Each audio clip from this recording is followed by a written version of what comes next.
Jésus m'a traité, et j'ai dormi dans l'air. J'ai dormi dans la marche. Ah!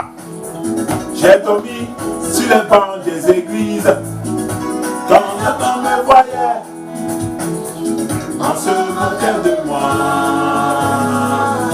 Jésus m'a aimé. Jésus m'a aimé. Jésus m'a aimé. Jésus m'a aimé. Dans ma vie, tout ce que je faisais n'était que Mes échecs. Et quand on me disait, on se moquait de moi. On me disait devant mon lit. Les gens disaient que j'étais né pour être toujours derrière. Mes amis disaient que rien de bon ne pouvait sortir de moi. Jésus m'a aimé. Jésus m'a aimé. Jésus m'a aimé. Jésus m'a aimé.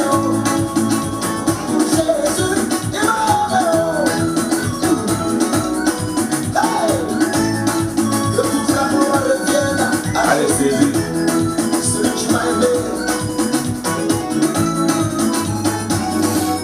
Je je ne savais pas qu'un jour j'allais voir le soleil. Je ne savais pas qu'un jour j'allais lever ma tête. Je ne savais pas qu'un jour j'allais retrouver le sourire. Je passais mon temps à pleurer, à me lamenter, sans savoir ce qui m'attendait. En m'attendant le temps pas longtemps, Le temps de Dieu est le meilleur. je ne l'ai pas rejeté. Elle est devenue la principale. Jésus est le roi des rois. L'héritier du Tout-Puissant. L'héritier avec le Christ. L'héritier du Dieu vivant. Aujourd'hui voilà moi. Aujourd'hui voilà moi. Aujourd'hui voilà moi.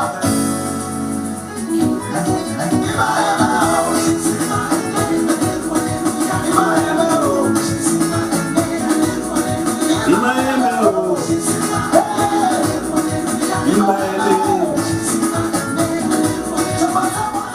Oui, c'est vrai, il m'a aimé. Oui, c'est vrai, il m'a aimé. J'ai passé tout mon temps à me lamenter. J'ai passé le temps à pleurer. J'ai passé le temps à manger rien que du tapioca. Oh Dieu, je sors de loin. Jésus, il est bon. Jésus, il est bon. Non seulement, il a fait la première des choses dans ma vie, me donner son corps, donner sa vie pour moi. Et il m'a réservé une place au paradis. Qu'il est bon, le Dieu Tout-Puissant. Qu'il est merveilleux, Jéhovah Rapha. Qu'il est extraordinairement bon. Il est si grand que personne ne peut le mesurer. Il est si large que personne ne peut le redimensionner. C'est quelqu'un qui n'a pas de dimension. Qui est comme toi, Jésus? Qui est comme toi, Alpha et Omega? Tu es le véritable Dieu. Tu es la lumière. Tu es le chemin. Et tu es la vie.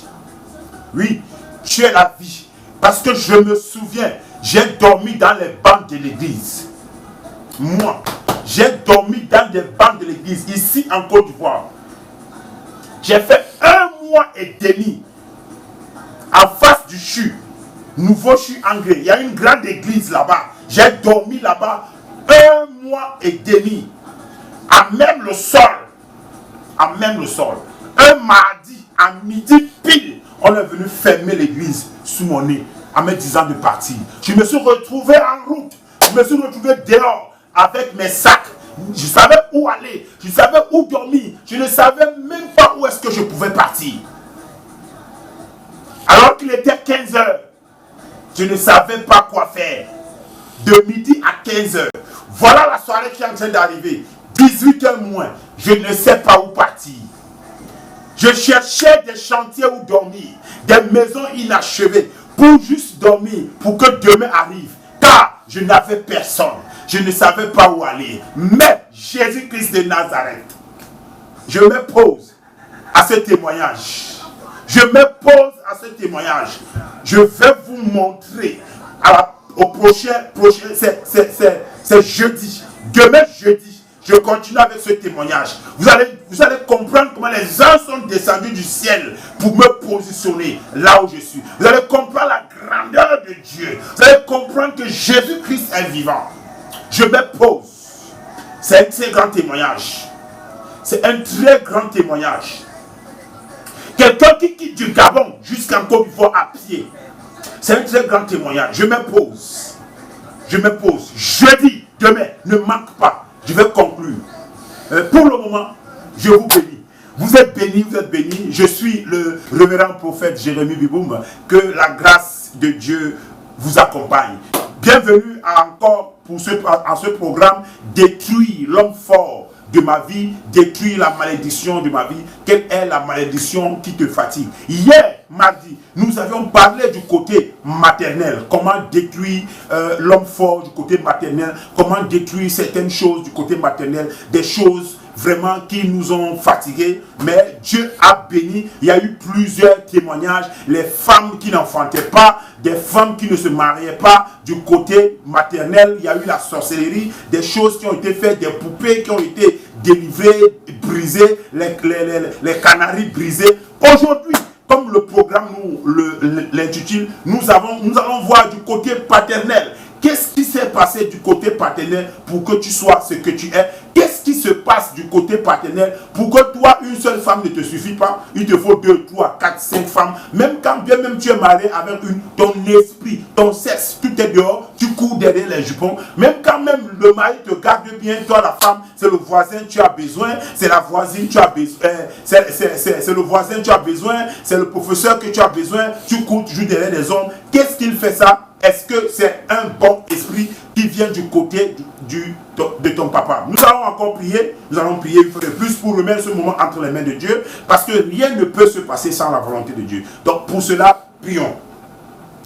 Éternel mon Dieu, mon roi, je te bénis, je te rends toute la gloire parce que tu es Dieu. Merci pour ce moment, merci pour cette émission. Merci parce que toi, tu vas encore agir une fois de plus en ce jour.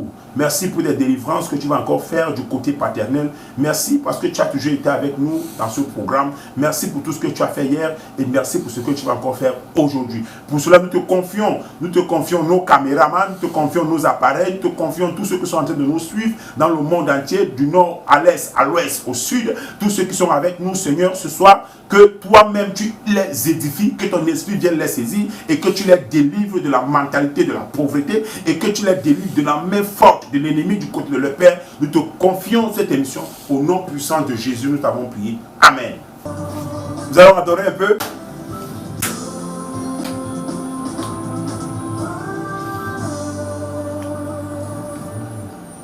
Et il est mon meilleur ami. Il est celui qui fait tout pour moi. Mon ami de tout le temps, toujours prêt à me comprendre. Yahweh, mon meilleur ami. Qui est ton meilleur ami, mon ami? Qui est ton meilleur ami? Qui est avec toi tous les jours?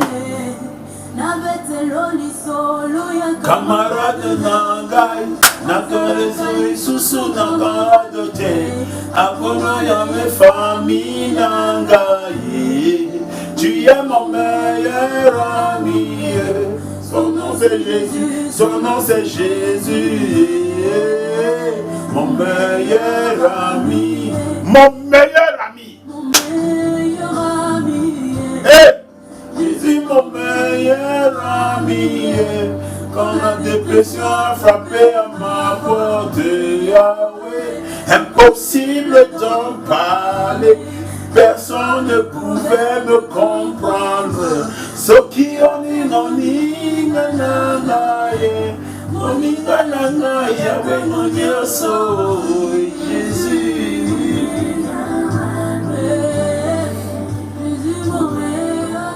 Qui est ton meilleur ami, frère et soeur? Écoutez-moi bien. À l'époque, quand nous on donnait notre vie, quand on se convertissait, qu'est-ce qui se passait? On avait des amis, on choisissait des amis avec lesquels nous marchions. Parce qu'il faut que tu marches, tu avais deux contrôles. deux contrôleurs. Tu avais le Saint-Esprit qui te contrôlait et tu avais ton proche qui te contrôlait, ton frère chrétien qui te contrôle. Si tu as prié aujourd'hui, il connaît. Si tu as lu la parole aujourd'hui, il connaît. Si tu étais aujourd'hui dans les maquis, il connaît. Si tu as bu aujourd'hui, il connaît. Tu craignais Dieu et tu craignais ton ami qui est avec toi. Aujourd'hui, on trouve les groupes des amis chrétiens qui sont dans des trucs que je ne prononce pas. Ah! Mon Dieu. Aujourd'hui, on trouve des pasteurs assis, des bishops qui sont dans des groupes, des trucs qui parlent des choses, on ne connaît même pas. Vous comptez sur la grâce parce que tu as donné ta vie à Jésus, que tu ne dois pas organiser ta vie. Écoutez-moi, on ne comprend pas ça, c'est incompréhensible. Je n'arrive pas à comprendre. Tu dis que tu as donné, on ne donne même pas sa vie à Jésus. On accepte Jésus-Christ. Écoutez, beaucoup iront en enfer à cause de la grâce. Parce qu'ils pensent que la grâce va les couvrir. Ils vont faire des bêtises parce qu'ils disent que la grâce va les couvrir. Ils vont aller au paradis. Je vous le dis. Si vous n'arrangez pas votre vie, si vous n'arrangez pas votre comportement, si vous n'arrangez pas votre manière de faire, Dieu va vous dire, je ne vous connais pas. Jésus-Christ dit, toi, ouvrier d'iniquité, je ne te connais pas. C'est parce que tu penses que tu es bishop, tu mets ton col, tu mets tes robes, tu as des voitures, tu as des scorpions, on t'appelle général, on t'appelle archevêque, on t'appelle évêque, on t'appelle ceci, on t'appelle cela, tu es premier, tu es évêque deuxième, tu es évêque. Écoute-moi bien, si tu n'arranges pas ta vie, tu seras surpris. Qui te dira, ouvrier d'iniquité, je ne te connais pas. Arrière de moi, je ne te connais pas. Je ne t'ai pas appelé pour multiplier des églises dans le faux. Je ne t'ai pas appelé pour construire des immeubles pour ta gloire dans le faux. Je ne te connais pas. Tout ce que tu faisais, tu le faisais pour ta gloire. Tu le faisais pour ta gloire. Tu ne le faisais pas pour Jésus-Christ. Il te dira, je ne te connais pas. Tu as utilisé ma parole pour escroquer mon peuple. Tu as utilisé ma parole pour coucher avec mes fidèles. Tu as utilisé ma parole pour remplir tes poches, pour faire ta vie. Je ne te connais pas. Arrière de moi, ouvrier d'iniquité. Quand j'entends ça, moi-même j'ai peur. Mon cœur palpite. J'ai peur. Je ne sais pas si je vais aller au paradis. Je prie chaque jour que le Seigneur me donne la capacité de me remettre dans le chemin, d'être toujours dans son chemin, d'être toujours dans sa crainte. Mon ami, écoute-moi. Chers collègues, écoute-moi. Moi, je ne compte pas sur la grâce. Si la grâce arrive, ça sera une grâce pour moi. Mais si la grâce n'existe pas, ça ne sera pas une grâce pour moi. Ce que je sais, c'est que j'ai accepté Jésus. Ce que je sais, c'est que je prie que Dieu me donne la capacité de fuir l'iniquité, de fuir le péché. D'autres disent que nous ne pouvons pas fuir le péché, c'est vrai. Mais étant dans la prière nous solidifie. La prière nous donne la capacité de pouvoir s'en sortir. La prière du juste, la prière du juste, la prière du juste. Restons dans la prière. Restons dans la prière. La prière, c'est une clé qui te met dans la foi. La prière, c'est une clé qui te met dans la justice. Quand tu es dans la prière, l'ennemi te fuit. Quand ton cœur, ton esprit, ton âme est enflammé de feu de prière, le péché te fuit, bien-aimé. L'apôtre Paul dit qu'on traite notre corps. Il est capable de traiter le corps. C'est capable de traiter le corps. C'est capable de traiter ton corps. C'est possible de traiter ta manière d'être. C'est toi le pasteur, c'est toi qui as les ennemis partout. C'est toi le pasteur, c'est toi qui ne parles pas avec tel pasteur. Vous êtes dans des clans de magie ou quoi? Oh, Christ n'était pas dans ça. D'où ça provient? C'est pas le thème de mon message. Mais je ne sais pas pourquoi l'esprit m'amène de ce côté. Vous avez utilisé la parole pour ruiner le peuple. Vous utilisez la parole pour réunir le peuple. Mais Dieu, écoutez-moi, une fois j'étais en train de prier, j'ai pensé à une chose, qu'à chaque fois tu as un fidèle, à chaque fois tu rendras compte de ce fidèle. Toi qui as 10 000 fidèles, écoute-moi, tu vas rendre compte à chacun de ce fidèle. Tu ne crois pas. Tu ne crois pas. La Bible dit, Jésus-Christ dit, dans Luc 15, que quand une brebis partait, il partait chercher la brebis. 99 restaient. Ça signifie que lorsqu'il laissait les 99, il partait chercher la brebis pour ramener.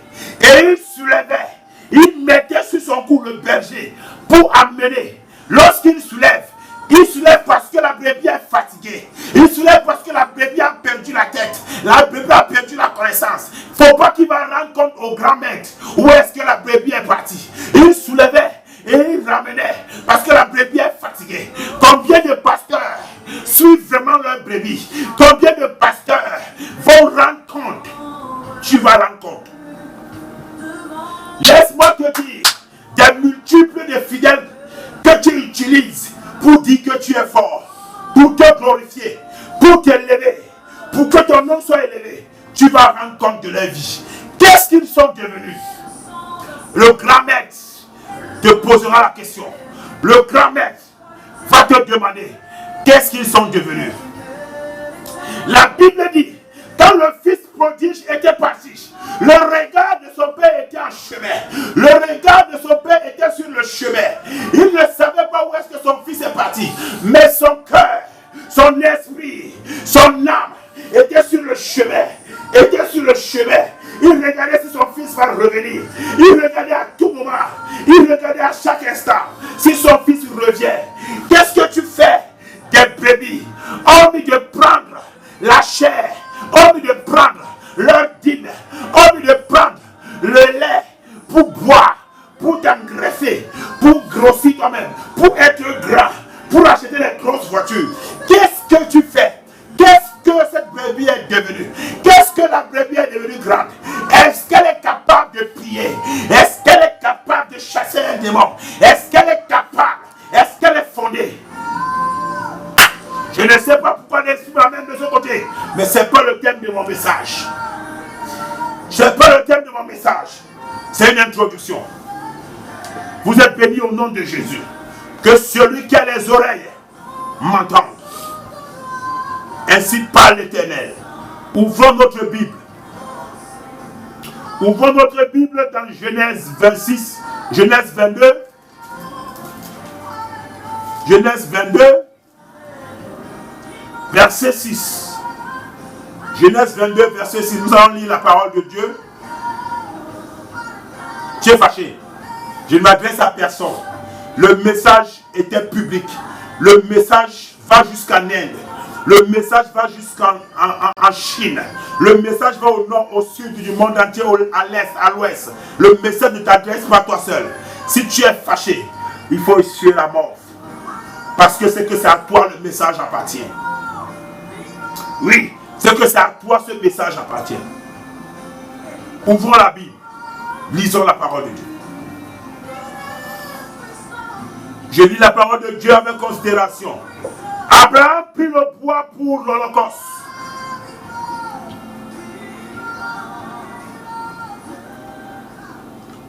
Abraham prit le bois pour l'Holocauste. Le chargea sur son fils Isaac. Et porta dans sa main le feu et le couteau. Et ils marchaient tous deux ensemble. Alors, Isaac, parlant à Abraham, son père, dit, mon père. Et il répondit, me voici, mon fils. Isaac reprit, voici le feu, voici le bois, mais où est l'agneau pour l'Holocauste? Où est l'agneau pour l'Holocauste, papa? pour l'Holocauste. Nous allons prier. Père, que cette parole délivre quelqu'un ce matin au nom de Jésus. Seigneur, que cette parole apporte une lumière dans la mentalité de quelqu'un au nom de Jésus. Amen. La Bible dit que Dieu, je vais mettre le texte dans son contexte, je ne vais pas en faire un prétexte. Genèse, c'est le premier livre de la Bible, l'Ancien Testament. Il y avait un patriarche qu'on appelait Abraham. Abraham était stérile. Il n'avait pas d'enfant. La Bible dit qu'Abraham avait accouché après 90 ans. Donc il a fait un seul fils qu'on appelait Isaac. Qu'est-ce qui se passe? Il y a Isaac qui devait être sacrifié. Dieu demande à Abraham son fils en sacrifice. Il le met à l'épreuve. Son propre fils, l'unique. Il dit, donne-moi ton propre fils en sacrifice. Abraham n'a pas boudé. Vous savez pourquoi? Vous savez pourquoi Abraham n'a pas eu le courage même de parler? Parce que Abraham savait que dans leur village, dans leur génération, dans leur coutume, ils sacrifiaient des gens. Ils sacrifiaient. Pour lui, c'était normal. Parce que tu ne peux pas me dire que quelqu'un à 99 ans qu'il a accouché, son fils unique, il va le vendre. Il va le sacrifier. Il va le tuer. Je ne sais pas ce qui se passe dans ta famille du côté paternel. Mais écoute-moi très bien. Il y a quelque chose qui est dans ta famille du côté paternel. Il y a quelque chose où on sacrifie des gens. Je ne sais pas quel genre de sacrifice qu'il y a dans ta famille. Je ne sais pas quel genre de sacrifice qu'il y a dans la famille de ton père. Mais au son de ma voix ce matin, je te sors au nom de Jésus. Je te sors au nom de Jésus. Je te sors au nom de Jésus. Trop, c'est trop. La Bible dit que Dieu a parlé à Abraham qu'il a besoin de son fils. C'était l'épreuve. Mais l'Holocauste qui était là était Isaac. Isaac ne savait pas qui était l'Holocauste. Parce qu'il y a quelque chose que son père avait caché. Qu'est-ce que ton père a caché que tu n'as pas su? Pendant que vous étiez en train de grandir, tu étais à côté de ton père. Il y avait quelque chose qu'il avait caché que toi tu ne connaissais pas. Il y avait quelque chose qui était caché pendant que tu grandissais, tu ne connaissais pas. C'est une marmite sous le lit, ou bien c'est l'os de ton arrière-grand-père, ou bien c'est quelque chose, l'écorce qu'il avait caché sur les reins, que toi tu ne savais pas. Il y a plein de choses du côté de ton père que tu ne connais pas, que ton père t'avait caché. Écoute-moi bien. La Bible dit que Abraham prit le bois pour l'Holocauste, le chargea sur son fils Isaac. Il a pris le bois, il a chargé sur Isaac. Donc tu es devenu le chameau. Toi, on va te vendre. C'est toi qui es devenu l'Holocauste de la famille. Mais tu ne le sais pas. C'est toi qui dois aller à l'école. Et tu dois aller à l'école. Et tu dois aller à l'école. Tu dois sortir de ton école. Faire la formation. Tu dois travailler. C'est toi maintenant qui dois nourrir encore la famille. Tu es chargé. La famille est chargée derrière toi. C'est toi maintenant qui dois nourrir la famille. Toi-même tu n'arrives pas à manger. Quand tu as 1000 francs, c'est là où ton père t'appelle que papa j'ai besoin de quelque chose. C'est là où ta mère t'appelle qu'elle est malade. Il faut l'opération. Quand tu gagnes une tontine, oui, c'est parce qu'on a caché quelque chose que tu n'as pas compris. Je vais vous dire ce qu'on a caché, que Isaac n'a pas compris. Si Isaac savait ce qu'on avait caché, il saurait qu'il était l'Holocauste, qu'il devait être immolé. Mais c'est parce que son père a caché quelque chose. Quelle est la chose que ton père t'a caché? Quelle est la chose que ton père t'a caché, bien-aimé? Quelle est la chose? Qu'est-ce que ton père t'a caché que tu n'as pas su? Jusqu'aujourd'hui, tu souffres. Je vais vous dire ce que Abraham a caché à Isaac, au point où Isaac est allé jusqu'à la montagne pour être sacrifié. Je vais vous dire. Alors, Isaac, parlant à son père, parce que Isaac était étonné que voici, il voit le feu. Voici, il voit le feu, il voit le bois, Mais il y a quelque chose qui manque. Où est l'agneau? Le Père lui dit, allons, allons seulement. Dieu pourvoira. Parce que le Père avait caché quelque chose. Qu'est-ce que ton Père t'a caché? Au point où tu souffres aujourd'hui, qu'est-ce que ton Père t'a caché, bien-aimé? Est-ce que quand tu grandissais, ce sont tes cheveux qu'on a pris? Ce sont tes ongles? Ce sont tes poils qu'on a coupés? Ta sueur? Est-ce qu'on t'a amené, étant un enfant chez un marabout pour faire un travail et pourtant c'était pour te fermer? Qu'est-ce qu'on t'a pris? Qu'est-ce qu'on t'a caché? La Bible dit que Abraham a pris le feu. Il a pris le couteau, je dis bien le couteau. Et ils marchaient tous deux ensemble. Pendant que tu es en train de marcher avec ton père, vous partez au village, vous revenez à Abidjan. Vous partez au village, vous revenez en ville. Vous partez au village, vous revenez. Mais tu ne sais pas que pendant que tu es en train de partir avec lui, il y a quelque chose de spécial qu'il a caché. Il y a quelque chose de spécial qu'il fait que toi tu ne connais pas. Pendant que toi tu l'accompagnes, pendant que vous marchez ensemble, il y a des choses qui se passent dans le monde spirituel que toi tu ne comprends même pas. C'est pour cela que je te pose la question ce soir, ce matin. Qu'est-ce que ton père a caché que toi tu ne savais pas? Moi je vais te dire ce que Abraham a caché, que Isaac ne savait pas. Je vais te le dire maintenant. Parce qu'à un moment donné, Isaac est resté comme ça. Il a dit, papa, c'est vrai, on est en train de partir quelque part. On est en train de partir quelque part. Tu m'as dit que je t'accompagne. Et laisse-moi dire que Isaac n'était pas seul. La Bible dit que, je vais lire la partie là. La Bible dit que Abraham répondit, mon fils, Dieu se pourvoira lui-même de l'agneau pour l'Holocauste. Et ils marchaient tous deux ensemble, toujours ensemble. Lorsqu'il fut arrivé au lieu que Dieu lui avait dit, Abraham y éleva un autel et rangea le bois. Il lia son fils Isaac et le mit sur l'autel par-dessus. C'est ce que la Bible dit.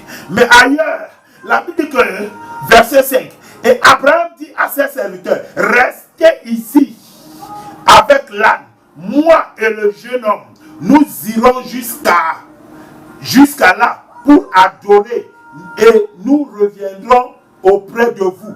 Abraham a dit à ses serviteurs de l'attendre. Lui va partir avec le jeune homme pour aller adorer Dieu. Est-ce qu'il partait adorer Dieu? Oui, il partait adorer Dieu. C'est ça qu'on appelle l'adoration. Quand quelque chose sort de toi, quand quelque chose sort de tes entrailles, quand quelque chose sort et ça sert de parfum de bonne odeur, ça brûle comme l'Holocauste, ça monte au ciel. C'est ça qu'on appelle l'adoration. Mais la Bible dit, c'était pas ça le sujet, c'est une parenthèse. La Bible dit que Isaac était étonné. Isaac marchait avec son père. Isaac ne savait pas ce que son père avait caché. Isaac posait les questions à son père. Il voit le bois, il voit le feu, mais il ne voit pas l'Holocauste. Il ne voit pas l'agneau qui sera immolé. Il ne voit pas. Alors que c'était lui l'agneau. Mais si on lui montrait le secret, la Bible dit que Abraham avait caché le couteau. Abraham avait caché le couteau. Ce couteau qui a été caché. Si Isaac voyait ce couteau, Isaac ne se coucherait pas sur l'autel. Personne ne peut voir la mort et laisser. Isaac n'a pas vu le couteau. Isaac a soupçonné quelque chose. Quand tu soupçonnes ton père d'être sorcier, mais tu vas avec. Tu es dans la prière. Reste dans la prière. Maintenant, nous allons prier. Je vais conclure. Nous allons prier. Nous allons dire tout autel satanique du côté de ton père qui parle fort contre toi, qui parle fort contre ta vie, nous allons les briser au nom de Jésus. Ta manière de dire Amen m'énerve. Ta manière de dire Amen m'énerve. Ça ne m'encourage pas de prier avec toi. La prière. La Bible dit que c'est parce que Élie avait prié que le feu est descendu. Si Élie ne priait pas, le feu ne devait pas descendre. Nous allons prier 2 ou 3 sujets de prière et on va conclure. L'enfant qui est dans le village de ton père, qui parle que personne ne va travailler. Tu as 45 ans, tu es encore dans un studio. Tu as 45 ans, tu es encore dans une chambre couchée, en train de coucher. Tu vis avec la fille d'autrui, tu n'as jamais épousé. Tu as 3 enfants. Je parle à quelqu'un, il me coûte très bien. C'est pas normal. Ce n'est pas normal. Je m'adresse à toi, c'est pas normal. Écoute-moi bien. Écoute-moi très bien. Nous allons prier. Tout homme fort, qui parle à haute intelligible voix contre ta destinée, qui parle à haute intelligible voix contre ta vie, qui parle à haute intelligible voix contre ton travail, tombe et meurt au nom de Jésus. Tombe et meurt au nom de Jésus. Pendant que tu pries, tu bats les mains. Tu bats les mains. Les brochas katakana baba.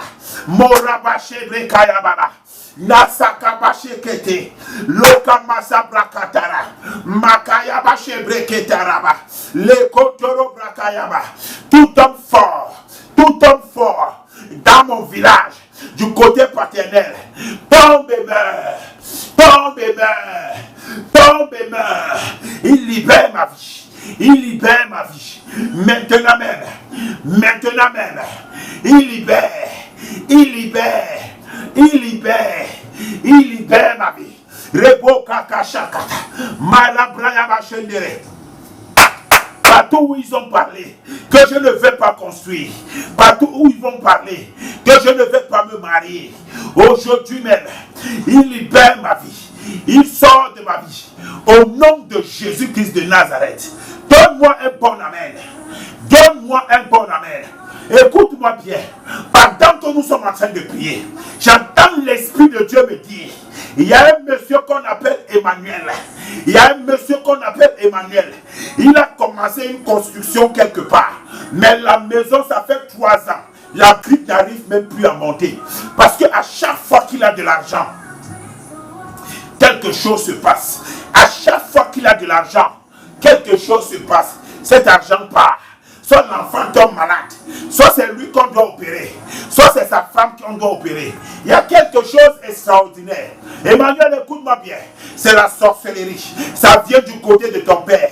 Ils ont décidé que personne ne va construire. Que vous allez rester en location à Abidjan. Mais je déclare aujourd'hui, by fire, by force, au nom de Jésus-Christ de Nazareth, sous l'onction de mon père, l'archevêque, le docteur Emmanuel Mokomo, tu sors maintenant. Sous son onction, je parle maintenant. Sous l'onction de mon père, l'archevêque Emmanuel, tu sors maintenant. Tu sors au nom de Jésus. Je prie pour toi. Toi qui es en train de m'écouter, tu es dans la même lancée. Quelque chose ne va pas dans ta vie. Tu as les mêmes percées. Ça vient du côté de ton père.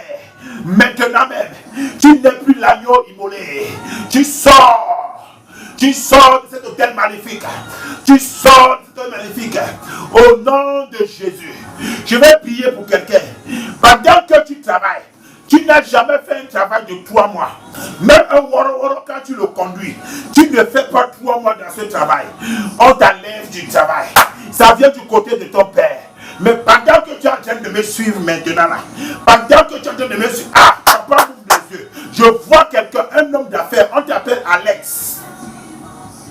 J'entends Alex, comme un Alex Kwame. Tu es un homme d'affaires. Les affaires sont bloquées. C'est bloqué quelque part. Depuis les élections, il y a quelque chose qui est venu attacher tes affaires.